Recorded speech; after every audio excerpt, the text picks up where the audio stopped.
Hi friends, Telugu Bigg Boss season 6 third day episode సంబంధించినటువంటి review. Friends, Telugu Bigg Boss season 6 third day episode వచ్చేటప్పటికి housemates చాలామంది కూడా open up అయితే అయ్యారు. ఇంకొంతమంది హౌస్ మేట్స్ మాత్రము ఇంకా నామినేషన్స్ భయంతో ఇన్సెక్యూర్ ఫీల్ అయ్యి ఇంకా ఓపెన్ కాకుండా సేఫ్ గేమ్ అయితే ఆడుతున్నారు అనమాట హౌస్లో. ఈరోజు ఎపిసోడ్లో హైలైట్స్ చెప్పుకోవాలంటే బిగ్ బాస్ ఇచ్చినటువంటి టాస్క్లు. ఆ టాస్క్లో భాగంగా మొదటి టాస్క్ చూసుకుంటే కనుక బిగ్ స్విచ్ టాస్క్ ఇవ్వడం జరిగింది. ఆ టాస్క్ వచ్చేసి ట్రాష్ టీం నుంచి ఒకరు, క్లాస్ టీం నుంచి ఒకరు స్వాప్ చేసుకోవాలి. ఆ విషయంలో గలాటా గీతు కన్విన్స్ చేసిన విధానం మాత్రం చాలా ఎక్సలెంట్గా అనిపించింది. రేవంత్ విషయంలో చాలా తెలివిగా రేవంత్ వెళ్ళి హౌస్ మేట్స్తో డిస్కషన్ పెట్టిన ప్రతి చోటికి తను వెళ్ళడము, అక్కడ రేవంత్ వేసేటువంటి పాయింట్స్కి కౌంటర్ వేయడము, తను నామినేషన్స్ అంటే భయపడుతున్నాను, నాకు నామినేషన్స్ ఉన్నాయి కదా అన్నప్పుడు నువ్వు నామినేషన్స్కి భయపడుతున్నావు అంటే ఇంక నాకు మాటలు లేవు అనే విధంగా కాన్ఫిడెన్స్ బూస్ట్ చేయడం చాలా తెలివిగా హ్యాండిల్ చేసి ఆ బిగ్ స్విచ్ టాస్క్కు ఎలిజిబుల్ అయింది. తర్వాత క్లాస్ టీం నుంచి ఆర్జే సూర్యతో స్వాప్ చేసుకొని క్లాస్ టీంలోకి ఎంటర్ అయింది. ఎంటర్ కాగానే తను క్రియేట్ చేసినటువంటి ఫన్, ఇనయ సుల్తానా చేత లైన్ చూసి ఇప్పించుకోవడం కావచ్చు, ఇనయ సుల్తానాను సాంగ్ పాడమని చెప్పడము, లేదంటే రైమ్ పాడమని చెప్పడము, ఆ ఫన్ మాత్రము చాలా ఎక్సలెంట్గా అనిపించింది.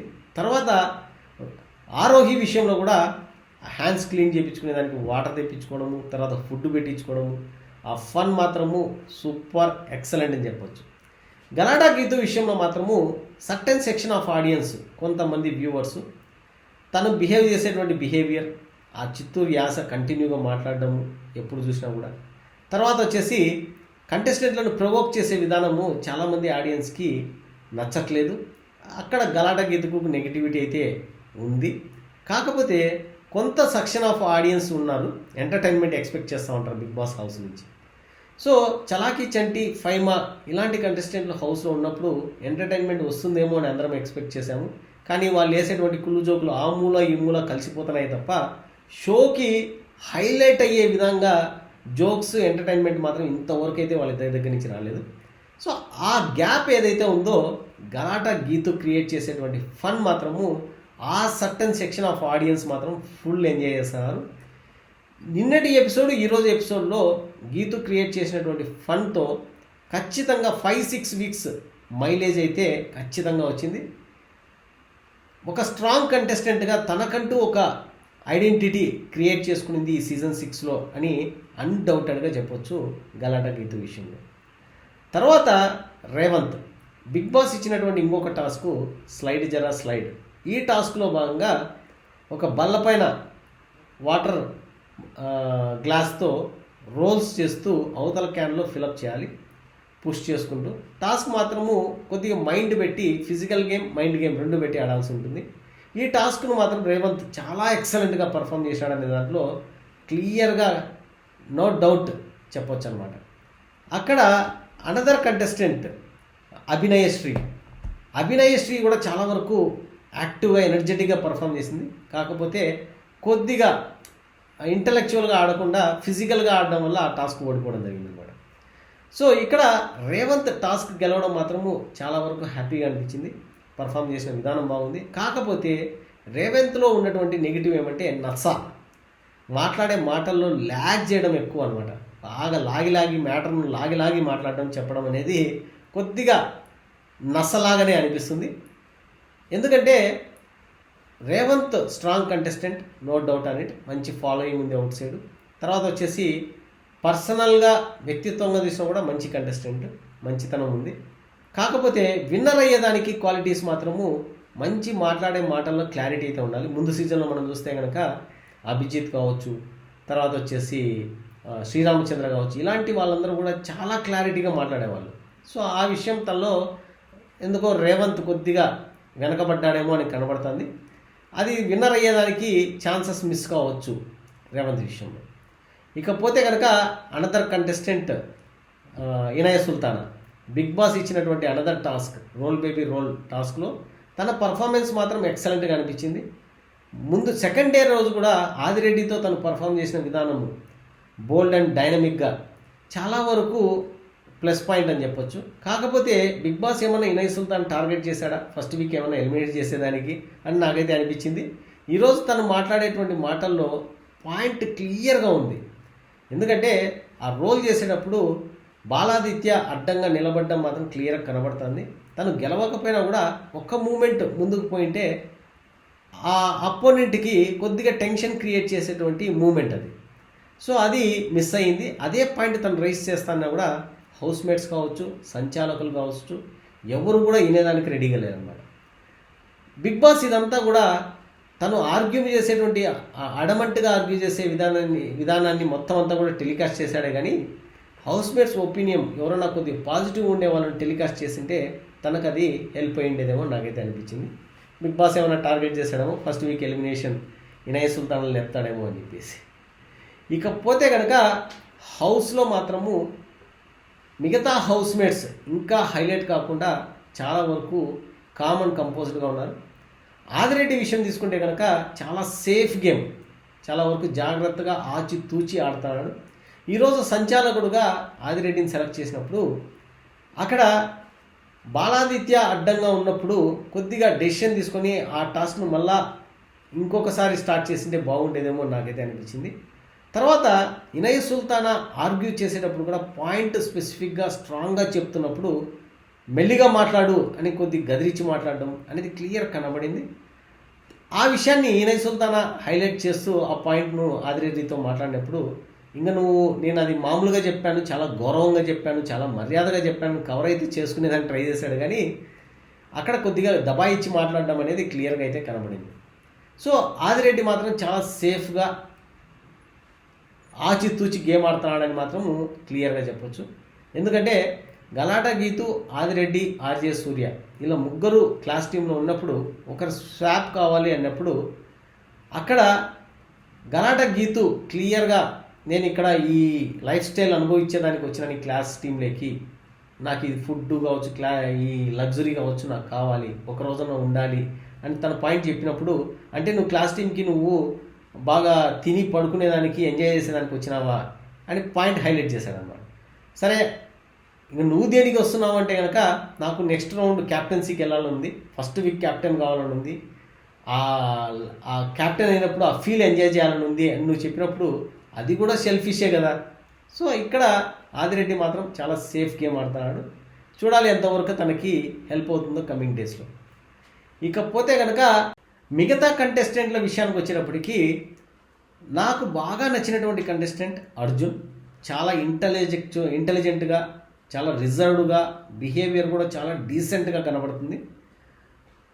రేవంత్ విషయంలో దగ్గరికి వెళ్ళి రేవంత్తో తను ఏదైతే ఆరోహి తర్వాత వచ్చి శ్రీహాన్ విషయంలో కామెంట్ చేస్తున్నాడో మీరిద్దరు చాలా క్లోజ్గా ఉంటున్నారు, సారీ ఎస్పెషలీ ఆరోహి, ఆర్జే సూర్య మీరిద్దరు మాత్రమే ఉంటున్నారు, నువ్వు ఎవరితో కలవడం లేదు అనే కామెంట్స్ కొద్దిగా ఒక లేడీస్తో మాట్లాడేటప్పుడు కొద్దిగా రిజర్వ్డ్గా, కొద్దిగా స్మూత్గా మాట్లాడితే బాగుండును, ఎందుకు కాంట్రవర్సీలోకి ఎంటర్ అవుతున్నావు అని ఇచ్చేటువంటి సజెషన్ మాత్రము పర్ఫెక్ట్గా అనిపించింది నాకు.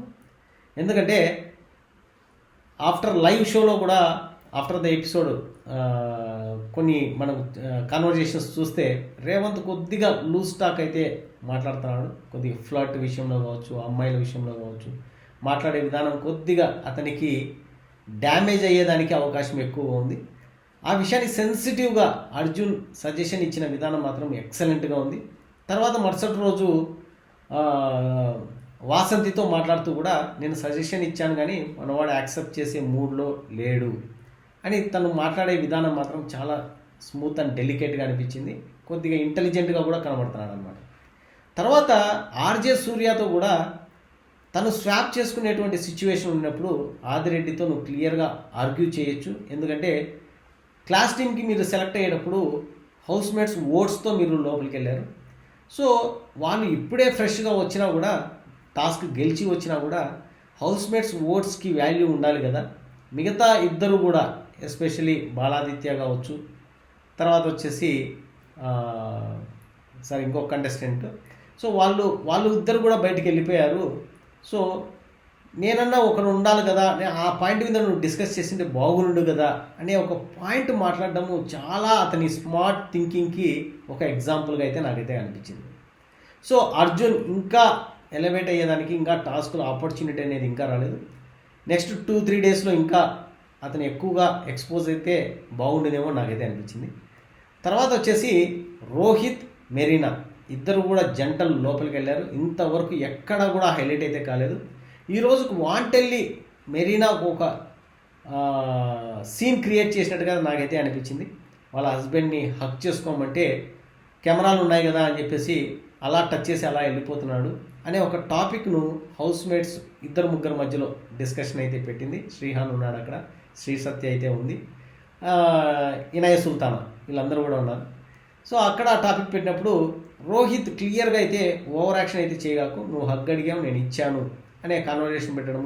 తర్వాత బాత్రూంలో కూడా ఏదో నా ఈ టాస్క్కు సెలక్షన్ టైంలో కొన్ని టాపిక్ తను రేస్ చేసినప్పుడు తను మిర్రర్లో చూసుకుంటూ తన బాడీ చూసుకుంటూ ఉంటే నువ్వు ఐ టు ఐ కాంటాక్ట్ పెట్టి మాట్లాడడం లేదు, నాకు ఇంట్రెస్ట్ లేదని చెప్పి అక్కడి నుంచి వెళ్ళిపోవడం, ఏదో ఫుటేజ్ కవరేజ్ కోసము ట్రై చేస్తున్నారేమో అని నాకైతే అనిపించింది. అది తప్ప వాళ్ళు ఎక్కడ వాళ్ళ ఇన్వాల్వ్మెంట్ లేదు, ఒక హైలైట్ కూడా లేదు. చూద్దాం నెక్స్ట్ 2-3 డేస్లో ఏమన్నా వాళ్ళకి ఎక్కువ సీన్స్ వస్తాయేమో. ఇకపోతే కనుక శ్రీ సత్య చూస్తుంటే మాత్రము ఆటం బాంబులా ఉంది. టాస్కుల్లో మాట్లాడే మాటల్లో క్లారిటీ అయితే ఉంది, ఫుల్ ఎనర్జెటిక్గా ఉంది. ఎక్కడా కూడా ఇంకా ఆపర్చునిటీ అయితే రాలేదు.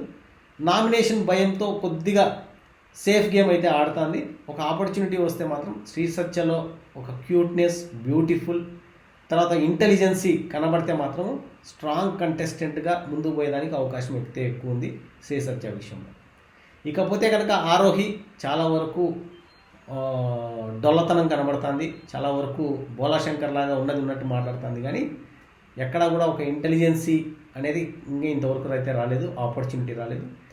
ఆర్జే సూర్యతో, శ్రీహాన్తో, ఫైమా, వాసంతి వీళ్ళ అందరూ కూడా ఒక గ్రూప్గా క్రియేట్ అయ్యేటట్టు క్లియర్గా అయితే కనబడుతుంది. రాజశేఖర్ కూడా, ఇంకా రాజశేఖర్ విషయానికి వచ్చినప్పటికీ ఇంకా ఖాతా ఓపెనే చేయలేదు, ఎక్కడా కూడా ముందుకు రాలేదు.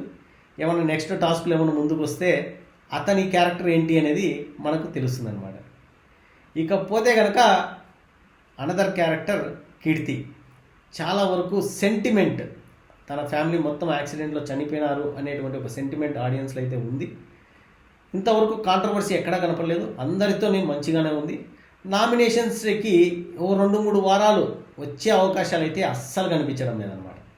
ఇంతవరకు అయితే ఎక్కడా తనకంటూ ఒక ఆపర్చునిటీ, ఒక అవకాశం అయితే రాలేదు వాట్ షీ ఈజ్ అనేది తెలుసుకునేదానికి. ఇకపోతే కనుక చలాకీ చంటి మాట్లాడేటువంటి కాన్వర్జేషన్లో పెద్దరికంగా బిహేవ్ చేస్తున్నాడు తప్ప ఎంటర్టైన్మెంట్ యాంగిల్ అనేది ఇంకా బయటికి రాలేదు. ఫైమా విషయంలో కూడా సేమ్, ఎక్కడా కూడా ఇంకా టాస్క్లో ఖాతా ఓపెన్ చేయలేదు, ఎంటర్టైన్మెంట్ ఇంకా ఓపెన్ కాలేదు. ఇంకా బాలాదిత్య విషయానికి వచ్చినప్పటికీ పెద్దన్నయ్య మంచివాడు అనే ఒక స్కోర్ మాత్రము సంపాదించుకున్నాడు.